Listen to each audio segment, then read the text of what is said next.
Today's video is my full review of the Lenovo Ideapad 5i Pro that I have spent the last week with as my main driver, and now I feel ready to give my opinions about it, what I think is good and less good, and if I can recommend it for you to buy. I'm W2Best, I make in-depth gear reviews and tutorials, and if you like this kind of video after watching it, I would be super happy if you want to put a like on the video. And if you want to communicate with me, you can find me either in the comment section below, where I'm usually very active, or on Instagram, where I'm also at W2Best.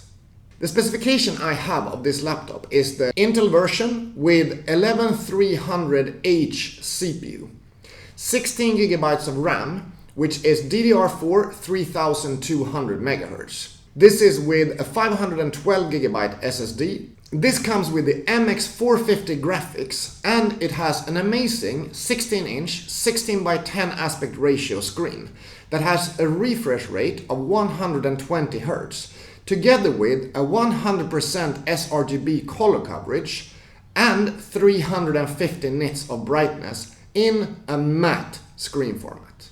I paid around 1,150 euros or $1,300 for this laptop. But keep in mind that is with a Swedish sales tax of 25%, and that might differ quite a lot depending what country you're in. The way I see myself using a laptop like this is actually a bridge between my two most common use cases, which is as a business laptop plugged into my monitor setup in the office, where I appreciate having a one cable connection that can charge the laptop as well as drive my two external monitors. I would also need it as a business laptop when I go traveling, to work on trains, work in my room, etc. The second really good use case that I see for a laptop like this is if it would work as my main editing machine. I've been using my Dell Inspiron 15-7000 for the past 2 years, and it's been my main video editing machine. And this, I feel like, has got the ports and potentially the power to be able to replace the Dell Inspiron as my video editing machine. And if it could fulfill both those two use cases for me, it could be my one and only laptop to use for pretty much everything I need to use a laptop for. I sometimes play games on my laptops, but it's a very occasional thing, so it's not a major deciding factor for me, although there will be some game tests in this review as well. Let's first have a look at if the laptop can be opened with one hand. Closing it up and then open it with one finger over there, you can see that that works absolutely fine. When it comes to logging into the laptop, it has this classic Lenovo feature where you turn it to your face and it checks that I am me, and then it instantly logs me into Windows. This is always working really well, and that is the same with the Ideapad 5i Pro. The Windows Hello login works really well. If you leave the laptop, it will relatively quickly shut down and go into a sleep mode, but those sensors up here will recognize when you're back. Start looking for your face, and if it finds your face, it will log you straight into Windows. This is a feature that could be annoying to some people, and it's possible to turn it off. But I actually really appreciate it when I have my laptop on a stand in my office and I leave it for a while. I don't have to log out, and then when I come back, I don't have to log in. I find the build quality of the laptop to be really good. The material is really nice to the touch, and it has a good quality feel to it, both in terms of like weight and the actual material. It is a full metal chassis, although the bezels that are around the screen here are in some kind of plastic material that I find a little bit hard to define what material it actually is. The laptop has a little bit of sharp edges around the corners, and it's mainly here around the USB-C ports and HDMI port, where there is a little bit of a sharp edge. It's not terrible by any means, but it's not perfectly flush with the lid against the rest of the chassis. I really appreciate the looks with these rounded corners that it has, and I think it gives the laptop a pretty unique look that I truly appreciate. It's one of those laptops that you don't feel ashamed of taking up onto a table. Another reason why it does is that it's super subtle branding on it. You only have this Lenovo logo down here in the corner, and that's it for branding. There is nothing else, so it gets a really sleek look because of that subtle branding. However, one thing that makes it look less professional is that this thing is truly a fingerprint magnet. It was picking up my fingerprint from the first minute I was using it. And I don't know if you can see everything here, but I'm trying to adjust for some different light situations so that you can see how this guy is picking up fingerprints from a few days of use. This laptop cannot be folded all the way flat. It stops a few degrees before it folds all the way down. So this is not like the Lenovo Yoga Slim 7 or Slim 7 Pro that can be folded flat onto the table. The screen has not got a lot of wobble to it. It's a really high quality feeling screen. And if you push it like that, it will keep on wobbling for a bit, but it's not that bad. It actually comes back to a stable position pretty quickly. So this is something that is good if you are traveling and spend a lot of time on a train or a plane, that it's a stiff enough hinge, but still it is not stiff enough so you can still open it with one hand. The power button is placed up here in the right hand side. This guy has no fingerprint reader in it. It is only Windows Hello via these cameras and IR sensors up here. Port selection of the Ideapad 5i Pro is pretty great at first glance.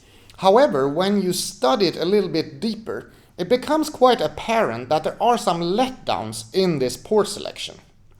Here on the left hand side, we have at first the USB-C port that is used for charging. This is a pretty skimped USB-C port that is only possible to charge the laptop or use for data transfer via USB 2.0. So that is not a full-fledged USB-C port by any means. Then we have the HDMI port, and this is an HDMI 1.4 port. So not a fully fledged 2.0 port here either. The next port is the Thunderbolt port, and this guy is a full-on Thunderbolt port that works both with an eGPU, with DisplayPort out, with charging and with data transfer. And then you have the microphone headphone combo jack, which also works really well just as it should. And on the right hand side we have, as you can see, a little power indicator on the left. We have an SD card reader, a full-size SD card reader, which is really nice to see. However, this SD card is protruding quite a lot when you put it in there. So this could be a little bit better if it swallowed a majority of the card when you put it there. Then you have two regular USB-A ports, and these guys are also full speed ones. The screen of this laptop is downright a beauty, I think. Here you can see the monitor specifications from Ida64. This is a 2.5K matte display with a resolution of 2560 x 1600. It is a 120 Hz refresh rate panel, which is great for gaming because you can really get 120 frames pushed out to this screen. However, as it comes with a relatively weak MX450 graphics card, it's not easy to get it to push out more than 120 frames. So you're not going to be able to play at super high frame rates if you don't lower the game's graphics down to, for example, low settings, or you play with an eGPU plugged into the Thunderbolt port. The brightness of this screen is 350 nits, and given that it is a matte screen, I think 350 nits for sure is enough brightness for any kind of use case that I have it for. It has a 100% sRGB color coverage, which is perfect if you want to use it for something where color accuracy actually matters, like video or photo editing. As it is a 16:10 aspect ratio screen, as you can see here when playing back a video in full screen format, you have a little bit of black borders both in the top and in the bottom. It's actually not very easy to see the backlight bleed on camera, but there is a little bit towards the top right hand corner and a little tiny bit in the top part up there on the left hand side. It is actually a really good panel on this unit. I wanted to talk quickly about the difference of using a 14-inch device with 16 by 10 aspect ratio screen to a 16-inch device with 16 by 10 aspect ratio screen. This is the Lenovo Yoga Slim 7i Pro, and here is of course the Ideapad 5i Pro. So the thing is here, I most often work while I'm plugged into an external monitor or two. And with that use case, I really think it makes no sense to have the bigger screen, the 16-inch screen. The 14-inch 16 by 10 aspect ratio is a perfect compromise for me that really fills most of the needs I have for work and still is big enough and tall enough to be able to give me the real estate I need when I go traveling. But when it comes to, for example, video editing or gaming, the 16-inch 16 by 10 I think is for sure a lot better. Gaming on a 14-inch monitor is not a very enjoyable experience, and therefore I would anytime pick the 16-inch version if I feel like gaming is one of my primary use cases. As you can see here, the bezels are really slim, and maybe not as slim up here, but down there they are really slim. And this gives the footprint of this laptop to be pretty small, which is interesting because the case I'm using most of the time for carrying my laptop is a really old case that I originally bought to use with a MacBook Pro 13-inch. This fit that guy perfectly, and this also fits perfectly together with the 16-inch Ideapad 5i Pro.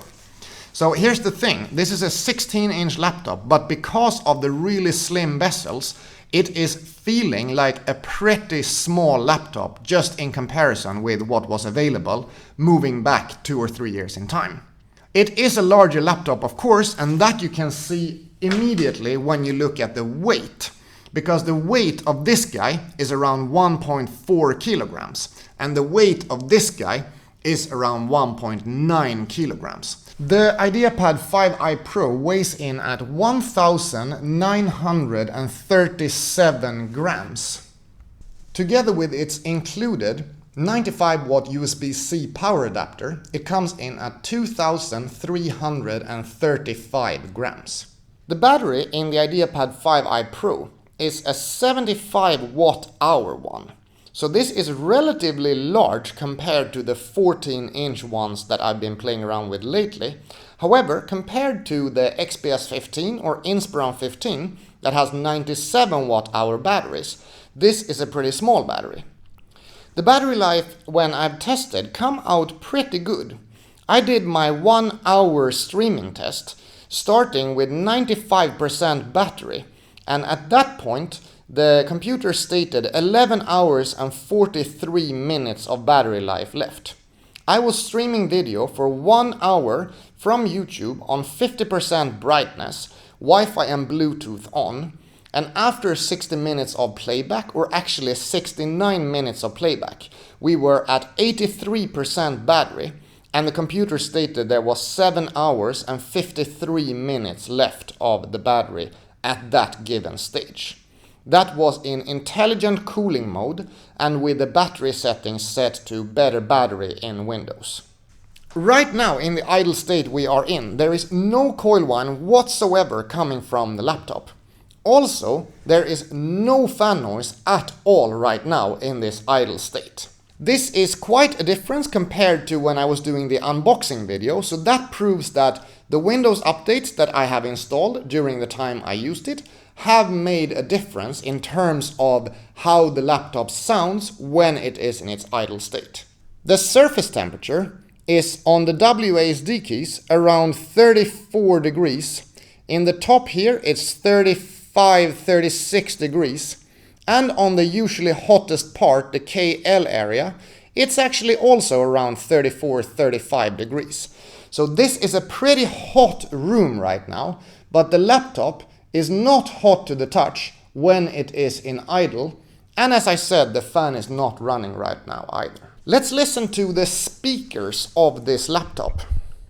In today's video we are going to go through how to test your new laptop or monitor to make sure that it's a worthy panel that you can keep for many years to come. I'm W2Best, I make in-depth gear reviews and tutorials, and if you like this video after watching it, I would be super happy if you wanted to put a like on the video, and maybe also subscribe to this channel. That gives me a ton of motivation to bring out new content moving forward.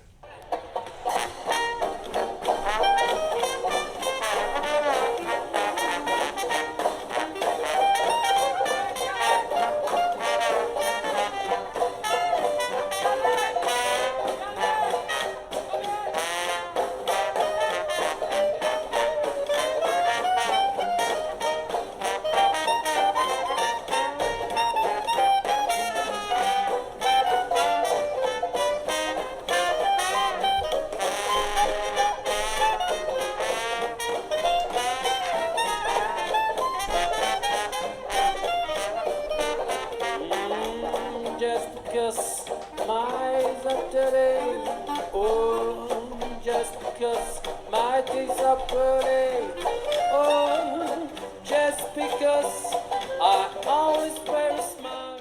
Those speakers are bottom firing, and they actually don't sound that good.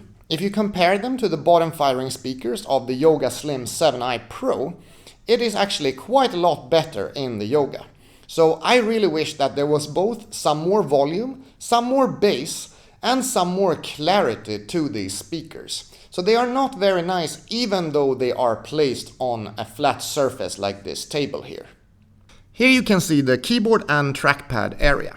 And looking at the way the trackpad flexes, it's pretty classical for any kind of PC laptop trackpad. It is going down quite a bit when you are using the hard click, but it is not giving any way when you're using the soft click, and soft click works perfectly fine without any rattling noise from the trackpad at all. So using the trackpad has been a really good experience, and I think it has ample size, but it is not too big so that your fingers accidentally happen to land on the trackpad when you want to type on the keyboard. The keyboard is also good. It has a little bit of flex, but nothing extraordinary and nothing that you notice at daily use. It is a relatively low travel keyboard, but it has that classic Lenovo Ideapad feel to it, which I think is a pretty positive thing. It has not glossy but not matte keycaps, but something in between the two. And here you have a little typing test of the keyboard.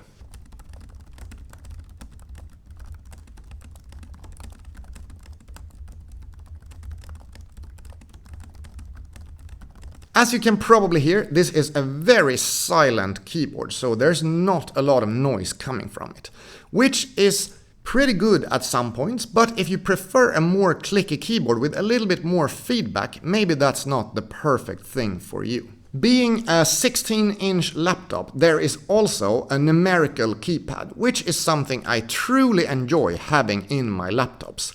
This numerical keypad works really well. However, there's one thing I find a little bit annoying, which is this light that gets lit up when you have the pad activated.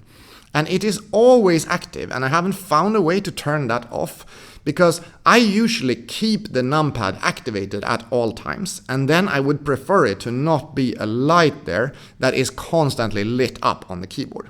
I understand the reason for it, and it has its benefits to know whether the keypad is on or off, but I find it more annoying than I find it practical to have that light there. The way that these arrow keys are kind of sunk in a little bit more and like moved down a little bit on the keyboard area here, I also find a little bit hard to adjust to.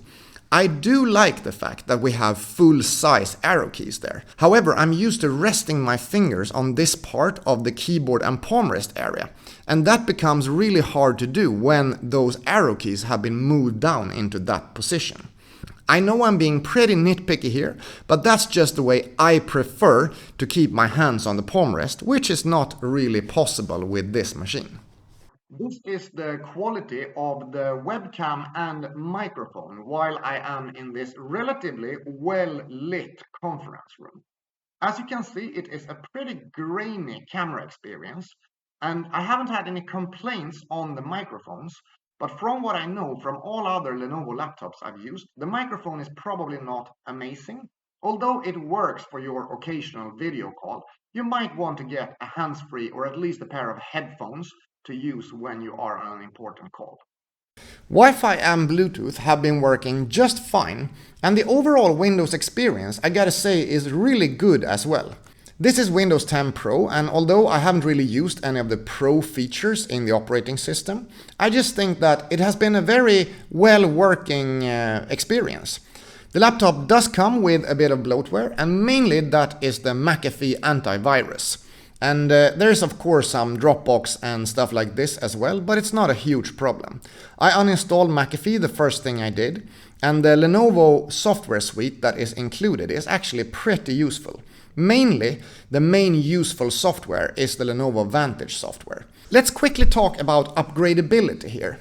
I'm not gonna dig into the laptop to see how upgradable it is, because I already got that information from other sources.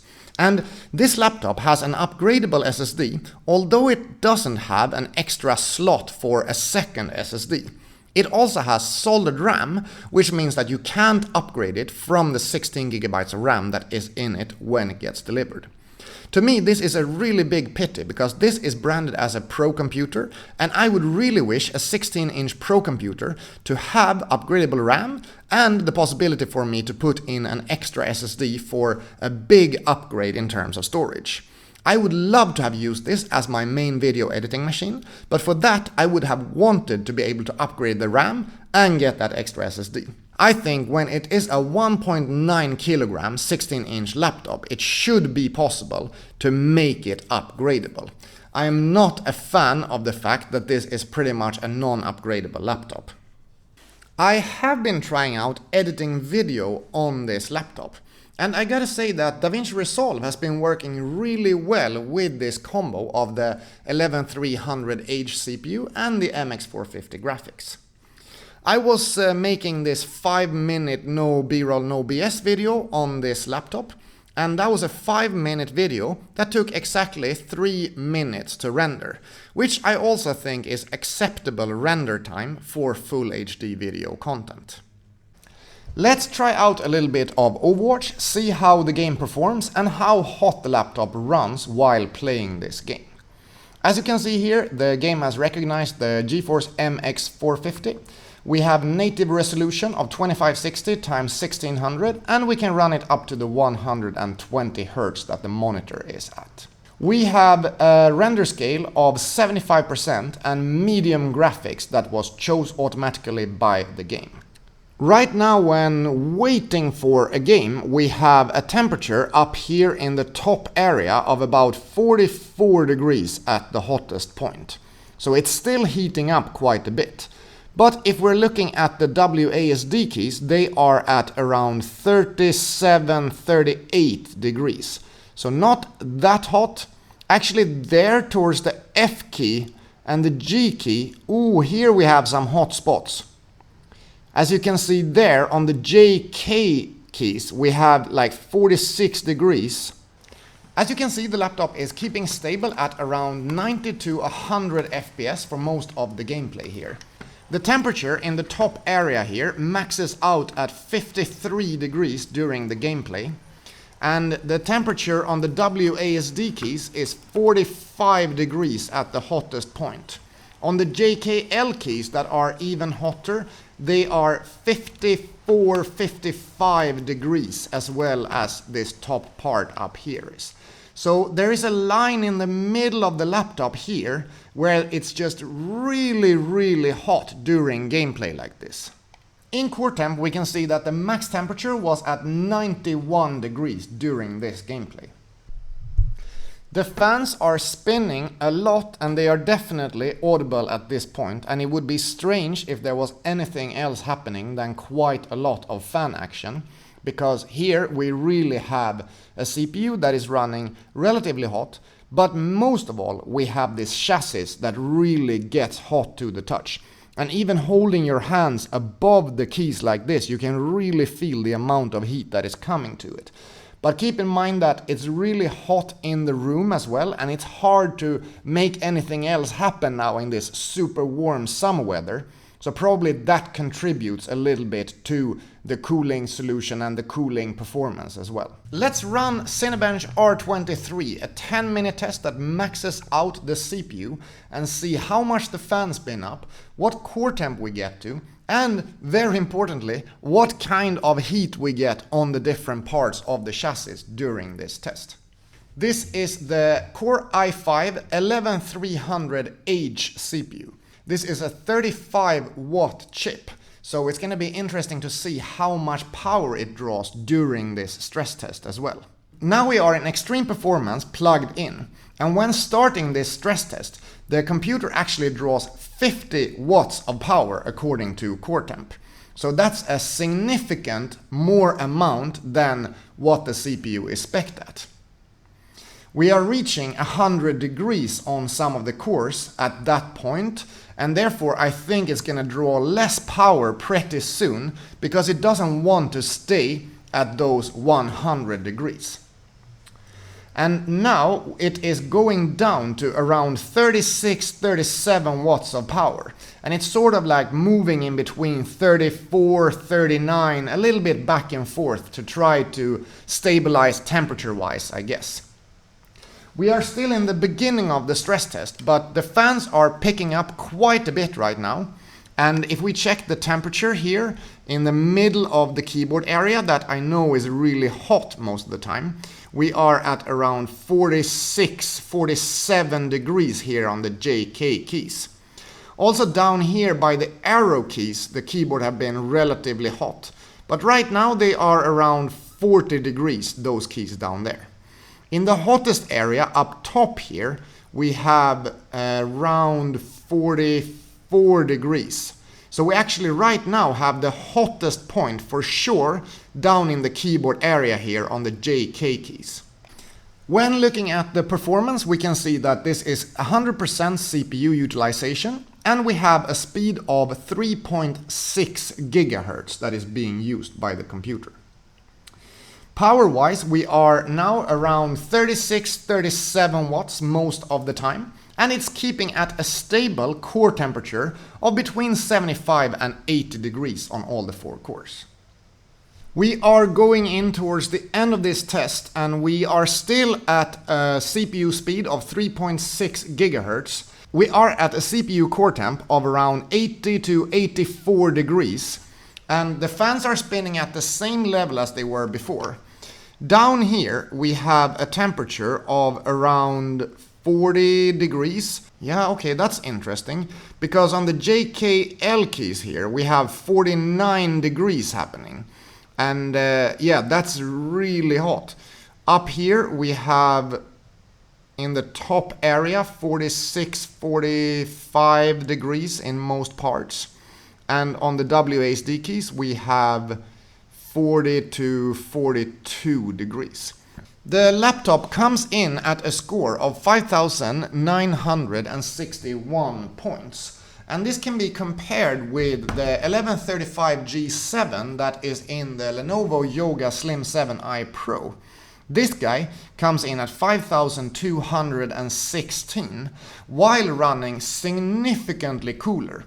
The hottest area in the whole laptop is around 38-39 degrees while running a stress test like this. The Ideapad 5i Pro, even though it has a 35 watt chip, only gets another 700 points in this Cinebench R23 test. Heaven Benchmark gets a score of 1,207 points with an average FPS of 47.9. Minimum FPS is 7.8 and maximum FPS is 123.4. Please note this is in extreme performance, plugged in, and it is full HD settings, so it's not the native resolution of 2.5K. In the Novabench benchmarks, this laptop scores 2,316 points. The CPU score is 1,246. The RAM score is 273. The GPU score 531, and the disk score is 266. The SSD speed on battery power is 3,518 read and 2,930 write. The SSD speed while plugged in is 3545 read and 2979 write. So as you can see, there is not any big difference when being plugged in as compared to when running on battery power. The SSD model according to IDA64 is a Samsung MZ VLB512 HBJQ000L2 SSD. The SD card transfer speed is around 88 to 90 megabytes per second, which I felt was relatively quick to be able to copy my files from the camera into the computer.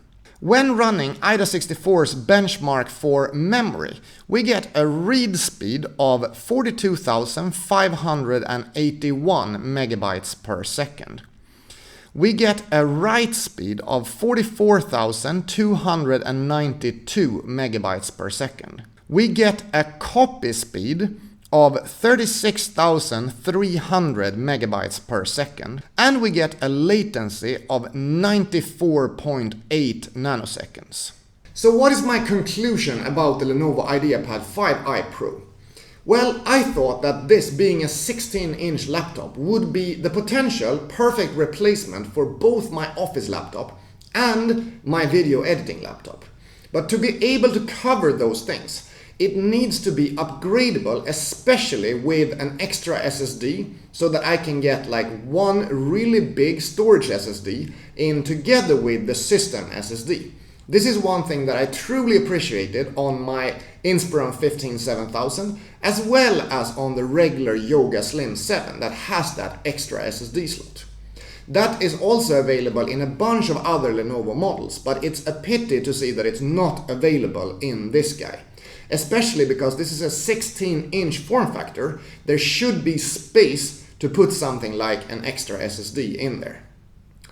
On top of that, I feel like if I should be able to use this as my main business laptop, I really need to be able to have those two monitor outs for it to work with my setting where I'm traveling and bringing those two extra screens that I really appreciate working on with a triple monitor setup. Here we get a little bit more screen real estate, but I find that screen real estate in this case is not as important as having those two extra screens that can take one software on each one of them. I feel like the let out of having two Thunderbolt ports together with having that extra slot for SSD is really a make or break thing for me when it comes to this laptop. But this is for my personal use cases. And this is really to each their own what you want a laptop for. And I'm pretty sure by watching this review, you have been able to make up your mind a little better whether the Ideapad 5i Pro is a laptop for you. If you want to see some alternatives that are sort of similar around this weight and size and maybe a bit better performance and upgradability, I urge you to check out Dell Inspiron 15 and Dell Inspiron 16 Plus. They were recently released and they have a very interesting specification, both because they come with powerful CPUs but also powerful GPUs in combination with a good port setup like this guy has as well. Another laptop I think you can check out is actually from Lenovo's Legion lineup, and that is the Legion Slim 7. It is just being released right now. And this guy has some more powerful specifications, although it has the same weight as this guy. It also has an amazing screen that has 500 nits of brightness, and I think that could be one of the most interesting Lenovo products now in this autumn.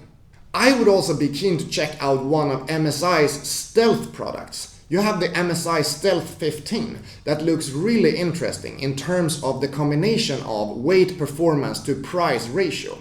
And some of MSI's products in this form factor has been really expensive beforehand.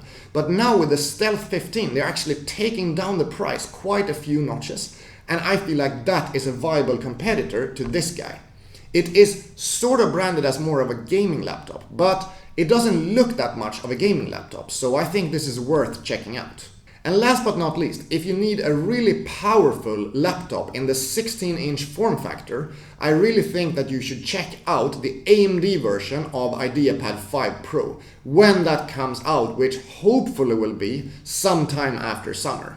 I will spend a few more days with this laptop before I make my final decision whether I think it's worth to keep it or if I will send it back and wait for the 14-inch AMD version and then be able to have that laptop as my main comparison unit to the Yoga Slim 7 and to the Yoga Slim 7 Pro, as well as the Huawei MateBook 14 that I think are all viable competitors in this little tiny piece of the laptop market that I'm trying to cover here on this channel. If you have any questions about this laptop and the time that I've spent with it, please ask them in the comment section below, and then I will see you in the next video. Have a nice day. Bye bye.